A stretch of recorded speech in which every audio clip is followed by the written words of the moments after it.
Ladies and gentleman, ರಾಜ್ಯ ಬಿಜೆಪಿಯಲ್ಲಿ ಒಂದು ಮಹತ್ತರ ಬದಲಾವಣೆ ಆಗುತ್ತಾ? BY ವಿಜೇಂದ್ರ ಅವರ ರಾಜ್ಯಾಧ್ಯಕ್ಷ ಸ್ಥಾನಕ್ಕೆ ಕುತ್ತು ಬರುತ್ತಾ? ತಮ್ಮ ತಂದೆ BS ಯಡಿಯೂರಪ್ಪನವರ ದೊಡ್ಡ ಮಟ್ಟದ ಬೆಂಬಲದ ಹೊರತಾಗಿಯೂ ಕೂಡ BY ವಿಜೇಂದ್ರ ಅವರ ಕುರ್ಚಿ ಈಗ ಅಲ್ಲಾಡ್ತಿದೆಯಾ? ಬಿಜೆಪಿಯಲ್ಲಿರ್ತಕ್ಕಂಥ ಭಿನ್ನರು ವಿಜೇಂದ್ರ ಮತ್ತು ಯಡಿಯೂರಪ್ಪನವರನ್ನ ನೆಮ್ಮದಿಯಾಗಿ ಇರಲಿಕ್ಕೆ ಬಿಡ್ತಾ ಇಲ್ವಾ? ಈ ಭಿನ್ನರ ವಿರುದ್ಧ ಇದೇ ವಿಜೇಂದ್ರ ಮತ್ತು ಯಡಿಯೂರಪ್ಪನವರು ಅವರನ್ನು ಮಟ್ಟ ಹಾಕಲಿಕ್ಕೆ ಬೇರೆ ಬೇರೆ ತಂತ್ರಗಳನ್ನು ಅನುಸರಿಸ್ತಿದ್ದಾರಾ? ಜೊತೆಗೆ ಬಿಜೆಪಿಯಿಂದ ಸಿಡಿದು ಹೋಗಿರ್ತಕ್ಕಂಥ ಯತ್ನಾಳ್ ಮತ್ತು ಈಶ್ವರಪ್ಪನವರು ಆಡ್ತಾ ಇರತಕ್ಕಂಥ ಆಟ ಏನು? ಇಡೀ ಬಿಜೆಪಿ ಒಳಜಗಳಗಳನ್ನು ಹೇಗೆ JDS ಮತ್ತು ಕಾಂಗ್ರೆಸ್ ತಮ್ಮ ಲಾಭಕ್ಕೆ ಬಳಸಿಕೊಳ್ತಿದೆ? ಈ ಎಲ್ಲದರ ಚರ್ಚೆ ಈಗ ನಡೀತಾ ಇರತಕ್ಕಂಥದ್ದು. ಈ ಬಗ್ಗೆ ನಿಮಗೆ ನಾನು ಮಾಹಿತಿಯನ್ನು ಕೊಡ್ತೀನಿ. ನೀವು ನೋಡ್ತಾ ಇದ್ದೀರಾ ನೆಲ ಜಲ ಭಾಷೆಗಾಗಿ ಪ್ರಾಮಾಣಿಕ ಪತ್ರಿಕೋದ್ಯಮ, ನಿಮ್ಮ ಫೋಕಸ್ ಟಿವಿ. ಇದು ಎಕ್ಸ್ಪ್ಲೈನರ್. ನಾನು ಹಬೀಬ್ ದಂಡಿ.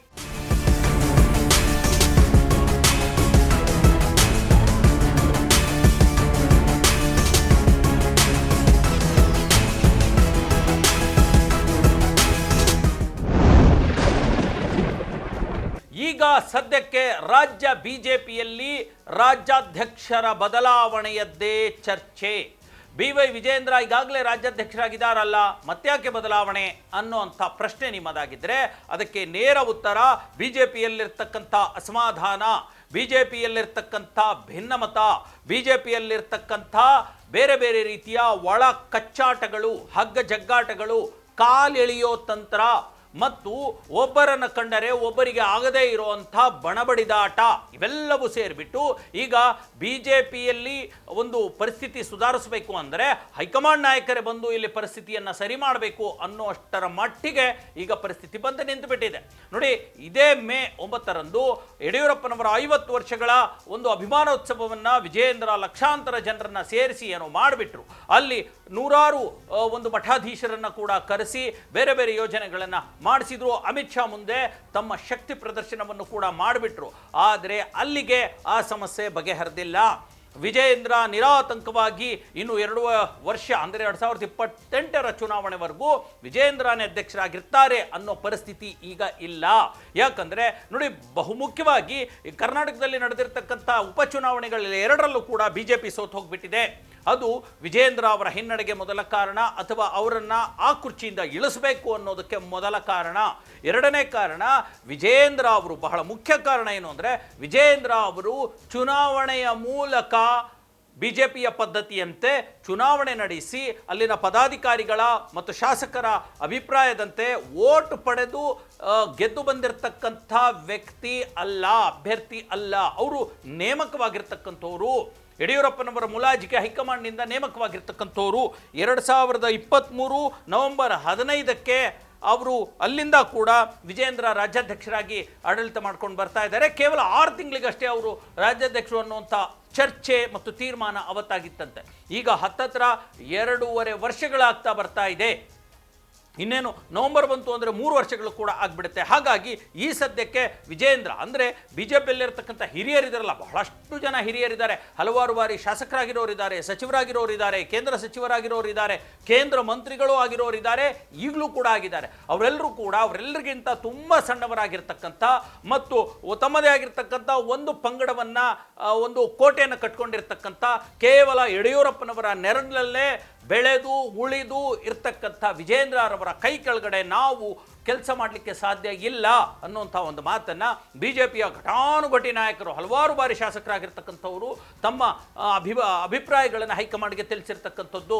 ಹಾಗಾಗಿ ಈಗಾಗಲೇ ನೋಡಿ, ಬಿಜೆಪಿಯಲ್ಲಿ ಭಿನ್ನರ ಪಡೆಯ ಒಂದು ನಿರ್ಮಾಣವಾಗಿಬಿಟ್ಟಿದೆ. ಅದು ರಮೇಶ್ ಜಾರಕಿಹೊಳಿಯಿಂದ ಹಿಡಿದು ಕುಮಾರ್ ಬಂಗಾರಪ್ಪ, BP ಹರೀಶ್, GM ಸಿದ್ದೇಶ್ವರ್, ಹೀಗೆ ನಿಮಗೆ ಒಂದು ಲಿಸ್ಟೇ ಬರ್ತಾ ಹೋಗುತ್ತೆ. ಅರವಿಂದ ಲಿಂಬಾವಳಿ, CT ರವಿ, ಇವರೆಲ್ಲರೂ ಕೂಡ ಒಂದು ರೀತಿಯ ಅಸಮಾಧಾನವನ್ನು ಇದ್ದವರು. ಯಾಕಂದರೆ CT ರವಿ ಹೆಸರು ಬಹಳ ಮುಖ್ಯವಾಗಿ ರಾಜ್ಯಾಧ್ಯಕ್ಷ ಸ್ಥಾನಕ್ಕೆ ಕೇಳಿ ಬಂದಿತ್ತು ಅಲ್ವಾ?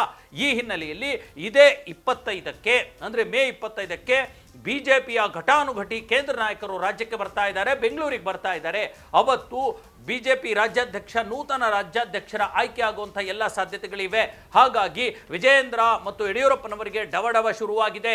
ಏಕೆಂದರೆ 2028ಕ್ಕೆ ವಿಜಯೇಂದ್ರ ನೇತೃತ್ವದಲ್ಲೇ ಚುನಾವಣೆಯನ್ನು ಎದುರಿಸಿ ಕಾಂಗ್ರೆಸ್ ಪಕ್ಷದ ಆಡಳಿತ ವಿರೋಧಿ ಅಲೆಯಿಂದ ಬಿಜೆಪಿ ಅಧಿಕಾರಕ್ಕೆ ಬಂದರೆ ನನ್ನ ಮಗನನ್ನು ಕೂಡ ನಾನು ಮುಖ್ಯಮಂತ್ರಿ ಮಾಡಿಬಿಡಬೇಕು ಅನ್ನುವಂಥ ಯಡಿಯೂರಪ್ಪನವರ ಕನಸಿತ್ತಲ್ಲ, ಆ ಕನಸಿಗೆ ಜೊತೆಗೆ ತಂದೆಯವರ ನೆರಳಿನಲ್ಲಿ ನಾನು ಕೂಡ ಮುಂದುವರೆದು ಅದೇ ಲಿಂಗಾಯತ ಲಾಬಿಯನ್ನು ಮುಂದುವರಿಸಿಕೊಂಡು ನಾನು ಕೂಡ ಈ ರಾಜ್ಯದ ಮುಖ್ಯಮಂತ್ರಿ ಆಗಿಬಿಡಬಹುದು ಅನ್ನುವಂಥ ಕನಸನ್ನು ವಿಜಯೇಂದ್ರ ಕಂಡಿದ್ರಲ್ಲ, ಆ ಕನಸು ಕೂಡ ಈಗ ಮಸಕಾಗ್ತಾ ಇದೆ.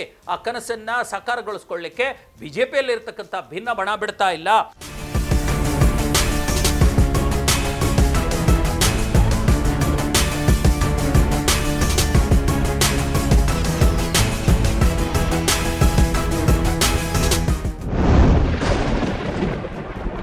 ಟಾರ್ಗೆಟ್ನ ಇಟ್ಕೊಂಡು ಹೈಕಮಾಂಡ್ ಬರ್ತಾ ಇರ್ತಕ್ಕಂಥದ್ದು. ಮೊದಲನೇದಾಗಿ ಬಿಜೆಪಿ ಒಳಗಡೆನ ಭಿನ್ನಮತ ಶಮನ ಮಾಡಬೇಕಾಗಿದೆ ಬಿಜೆಪಿ ಹೈಕಮಾಂಡ್ಗೆ. ಎರಡನೇದಾಗಿ 2028ರ ಚುನಾವಣೆಗೆ ಈಗ ಸಿದ್ಧತೆ ಮಾಡ್ಕೋಬೇಕಾಗಿದೆ, ಅದು ಟಾರ್ಗೆಟ್. ಮೂರನೇದು ಮತ್ತೆ ಕರ್ನಾಟಕವನ್ನು ಬಿಜೆಪಿ ವಶಕ್ಕೆ ಪಡ್ಕೋಬೇಕಾಗಿದೆ. ಹಾಗಾಗಿ ಇಲ್ಲಿರ್ತಕ್ಕಂಥ ಸಮಸ್ಯೆಗಳನ್ನು ಬಗೆಹರಿಸಬೇಕಾಗಿದೆ. ಹಾಗಾಗಿ ಇದೇ 25ಕ್ಕೆ ಭೂಪೇಂದ್ರ ಯಾದವ್ ಮತ್ತು ನಿತಿನ್ ನಬೀನ್, ರಾಧಾ ಮೋಹನ್ ಮತ್ತು ಅಮಿತ್ ಶಾ ಕೂಡ ಬರ್ತಾರೆ ಅನ್ನುವಂಥದ್ದು. ಜೊತೆಗೆ ಶಿವರಾಜ್ ಸಿಂಗ್ ಚೌಹಾಣ್ ಕೂಡ ಬರ್ತಾರೆ. ಇವರೆಲ್ಲರೂ ಸೇರಿಕೊಂಡು ನೂತನ ರಾಜ್ಯಾಧ್ಯಕ್ಷರನ್ನು ಅದು ವಿಜೇಂದ್ರರನ್ನೇ ಮುಂದುವರಿಸ್ತಾರೋ ಅಥವಾ ಬೇರೆ ಬೇರೆ ಹೆಸರುಗಳನ್ನು ಮುಂದುವರಿಸ್ತಾರೋ ಅನ್ನುವಂಥದ್ದು ಕೂಡ ಚರ್ಚೆಗೆ ಗ್ರಾಸವಾಗ್ತಾ ಇದೆ.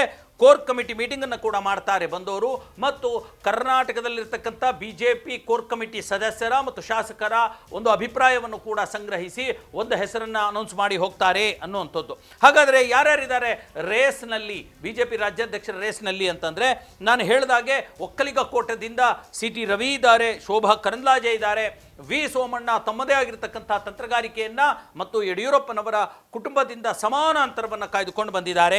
ಜೊತೆಗೆ ಬಸವರಾಜ ಬೊಮ್ಮಾಯಿ ಮಾಜಿ ಮುಖ್ಯಮಂತ್ರಿ ಅವರು ಇರ್ತಕ್ಕಂಥದ್ದು.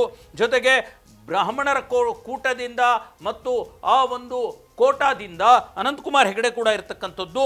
ಲಿಂಗಾಯತರ ಕೋಟದಿಂದ GM ಸಿದ್ದೇಶ್ವರ್ ಕೂಡ ಇದ್ದಾರೆ ಅನ್ನೋಂಥದ್ದು. ಇದರ ಜೊತೆಗೆ ಈಗಾಗಲೇ ಬಿಜೆಪಿಯಿಂದ ಹೊರಗಡೆ ಹೋಗಿರ್ತಕ್ಕಂಥ ಉಚ್ಚಾಟಿತರಾಗಿರ್ತಕ್ಕಂಥ ಈ KS ಈಶ್ವರಪ್ಪ ಮತ್ತು ಬಸನಗೌಡ ಪಾಟೀಲ್ ಯತ್ನಾಳ್ರನ್ನು ಕೂಡ ವಾಪಸ್ ಕರ್ಕೊಂಡು ಬರಬೇಕು ಅನ್ನುವಂಥ ದೊಡ್ಡ ಮಟ್ಟದ ಚರ್ಚೆ ನಡೀತಾ ಇದೆ. ಯಾಕಂದರೆ ಇದು ಬಿಜೆಪಿಗೆ ಶಕ್ತಿ ತುಂಬುತ್ತೆ ಅನ್ನುವಂಥದ್ದು. ಇದಷ್ಟೇ ಅಲ್ಲ, ಈಗಾಗಲೇ ಬಿಜೆಪಿಯಲ್ಲೇ ಇದ್ದು DCM ಆಗಿದ್ದು ಕಾಂಗ್ರೆಸ್ಗೆ ಹೋಗಿ ಶಾಸಕರಾಗಿರ್ತಕ್ಕಂಥ ಲಕ್ಷ್ಮಣ ಸವದಿಯವರನ್ನು ಕೂಡ ಬಿಜೆಪಿಗೆ ವಾಪಸ್ ಕರ್ಕೊಂಡು ಬರಬೇಕು.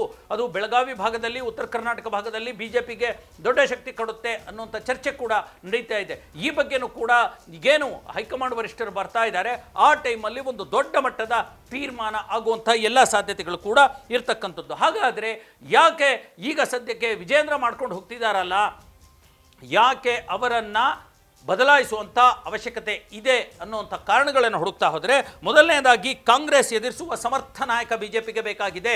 ಇಡೀ ಕಾಂಗ್ರೆಸ್ಸನ್ನು ಎದುರಿಸೋದಕ್ಕೆ BY ವಿಜೇಂದ್ರ ಒಬ್ಬರ ಕೈಲಿ ಸಾಧ್ಯನೇ ಇಲ್ಲ. ಯಾಕೆಂದರೆ ಕಾಂಗ್ರೆಸ್ಸಲ್ಲೂ ಕೂಡ ಘಟಾನುಘಟಿ ನಾಯಕರು ಇರತಕ್ಕಂಥದ್ದು ಅಲ್ವಾ. ಹಾಗಾಗಿ ಸಮರ್ಥ ನಾಯಕ ಬೇಕಾಗಿದ್ದಾರೆ. ಎರಡನೇದು ಸಿದ್ದರಾಮಯ್ಯ ಇದ್ದಾರಲ್ಲ, ಸಿದ್ದರಾಮಯ್ಯ ಈ ದೇಶದಲ್ಲೇ ಹೆಸರು ಮಾಡಿರ್ತಕ್ಕಂಥ ದೊಡ್ಡ ರಾಜಕಾರಣಿ, ಅದರಲ್ಲೂ ಅಹಿಂದ ನಾಯಕನನ್ನು, ಅಹಿಂದ ವರ್ಗವನ್ನು ಎದುರಿಸಲಿಕ್ಕೆ ಇದ್ಯಾವುದೋ ವಿಜೇಂದ್ರ ಬಾಯ್ಬಿಟ್ರೆ ಹಿಂದುತ್ವ ಅಂತಾರೆ, ಅದು ಬೇರೆ ಬಿಡಿ. ಅವರ ಅಣ್ಣ ರಾಘವೇಂದ್ರ ನಾವು ವೀರಶೈವ ಲಿಂಗಾಯತರು ಅಂತಾರೆ, ಅವರ ಅಪ್ಪಾಜಿ ನಾವು ಕೂಡ ಒಂದು ರೀತಿ ವೀರಶೈವ ಲಿಂಗಾಯತು ಅಂತಾರೆ. ವಿಜೇಂದ್ರ ನೋಡಿದರೆ ನಾನು ಹಿಂದೂ ರಾಜಕಾರಣ ಅಂತಾರೆ. ಅದು ಬೇರೆ ಬೇರೆ ಕತೆ. ಆದರೂ ಹಿಂದುತ್ವದ ಜಪ ಮಾಡುವಂಥ ವಿಜೇಂದ್ರ ಕರ್ನಾಟಕದ ಅಹಿಂದ ಮತದಾರರನ್ನು ಗೆಲ್ಲೋದಕ್ಕೆ ಸಾಧ್ಯ ಇಲ್ಲ. ಹಾಗಾಗಿ ಒಂದು ಸಿದ್ದರಾಮಯ್ಯನವರಂಥ ಅಹಿಂದ ಒಂದು ಆ ಫೋರ್ಸ್ ಇದೆಯಲ್ಲ, ಅದೇ ಎದುರಿಸಲಿಕ್ಕೆ ಒಂದು ದೊಡ್ಡ ನಾಯಕ ಬೇಕು ಅನ್ನುವಂಥದ್ದು. ಜೊತೆಗೆ ಈಗಾಗಲೇ JDS ಜೊತೆ ಮೈತ್ರಿ ಆಗಿದೆಯಲ್ಲ, ಈ ಕುರಿತಂತೆ ಬಿಜೆಪಿಯಲ್ಲೇ ಪರ ವಿರೋಧ ವ್ಯಕ್ತವಾಗ್ತಾ ಇದೆ. ಇದನ್ನು ಸರಿದೂಗಿಸ್ಕೊಂಡು ಹೋಗುವಂಥ ಒಬ್ಬ ನಾಯಕ ಬೇಕು ಅನ್ನುವಂಥದ್ದು. ಯಾಕಂದರೆ ಯಡಿಯೂರಪ್ಪ ವಿಜೇಂದ್ರ ಬಾಯ್ಬಿಟ್ರೆ ಸ್ವಂತ ಶಕ್ತಿ ನಾವು ಬರ್ತೀವಿ ಅಧಿಕಾರಕ್ಕೆ ಅಂತಂದೇಳಿ ಹೇಳ್ತಿದ್ದಾರೆ. ಅಂದರೆ JDSನವ್ರ ನಮಗೆ ಲೆಕ್ಕಕ್ಕೆ ಇಲ್ಲ ಅನ್ನೋ ರೀತಿಯಲ್ಲಿ. ಹಾಗಾಗಿ ಅದು ಹಂಗಿಲ್ಲ ಅನ್ನುವಂಥದ್ದನ್ನು ಸಾಬೀತು ಮಾಡಬೇಕಿದೆ.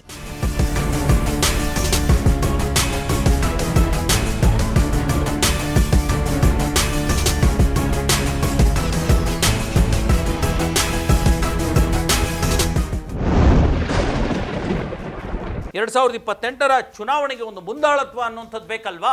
ಹಾಗಾಗಿ ಒಂದು ಮುಂದಾಳತ್ವ ವಹಿಸ್ಕೊಡ್ಲಿಕ್ಕೆ ಬರ್ತಾ ಇದ್ದಾರೆ. ಕೊನೆಯದಾಗಿ BS ಯಡಿಯೂರಪ್ಪ ಅಥವಾ BY ವಿಜೇಂದ್ರ ಇದ್ದಾರಲ್ಲ, ಒಂದು ವೇಳೆ ಇವರನ್ನು ಬಿಟ್ಟು ಬೇರೆಯವ್ರಿಗೆ ಕೊಟ್ಟರೆ ಈ ಇಬ್ಬರಿಂದ ಯಡಿಯೂರಪ್ಪ ಮತ್ತು ವಿಜೇಂದ್ರ ಮತ್ತಿತರ ಈ ಟೀಮ್ನಿಂದ, ವಿಜೇಂದ್ರ ಅವರ ಟೀಮ್ನಿಂದ ಬರುವಂಥ ಆ ಒಂದು ಋಣಾತ್ಮಕ ಅಂಶಗಳು, BJPಗೆ ಎದುರಾಗುವಂಥ ಸವಾಲುಗಳಿದಾವಲ್ಲ, ಅದನ್ನು ಎದುರಿಸುವಂಥ ಸಮರ್ಥ ನಾಯಕರು ಬೇಕಾಗಿದ್ದಾರೆ BJPಗೆ.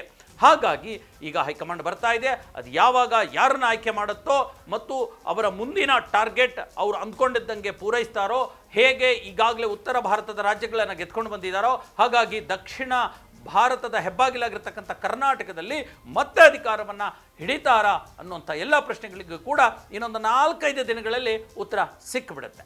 ಎಸ್ ವೀಕ್ಷಕರೇ, ಇದಾಗಿತ್ತು ಇವತ್ತಿನ ಎಕ್ಸ್ಪ್ಲೇನರ್. ಮುಂದಿನ ಮತ್ತೊಂದು ವಿಚಾರದೊಂದಿಗೆ ಮತ್ತೆ ಬರ್ತೀನಿ. ಅಲ್ಲಿವರೆಗೂ ನೋಡ್ತಾ ಇರಿ ಫೋಕಸ್ ಟಿವಿ.